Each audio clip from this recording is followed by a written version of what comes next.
አዶናይ ነው ትሲው አሁን እኮ አተውለትም ሊለው ነው የሚሄደው ጋይስ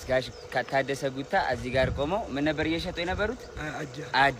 አጃ እየሸጥኩ ነው ግዛኝ ብለውኝ ከዛ በኋላ አጃ ልገዛቸው ሂሳቡ 2700 መጣ አይደል ያጃው ከዛ 5000 ብር ላስገባላቸው ብዬ ተሳስቼ 50000 ብር አስገባውላቸው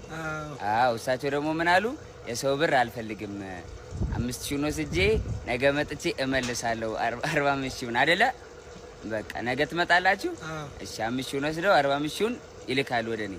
እሺ ጋሺ አብረን ሄዳለን እሺ በቃ ቤት ነው እዚህ አብረን ሄዳለን ባንቱ ቤቱ መጣ አብረን ይመጣል እሺ ጋሽ ታዲ ቴንክ ዩ እሺ ይተጃለብ አኒሌሽ እኮ አተውለት የሚባል ቢሆን እየጠበቀ ያለው ሳይለወጣ እንዴ ምክንያቱም አዶናይ ቢሆን ትቶለት ነው የሚሄደው ይሄንን ነገር አይቀበለውም የሰውየው ድል ስለሆነ ገባለት 50000 ብር 5000 ልካለው ብሎ 50000 ብር ላክለት የሰውየው ድል ነው በቃ ውሰድ በቃ ማለት ነው ያለበት እንጂ መቀበል የለበትም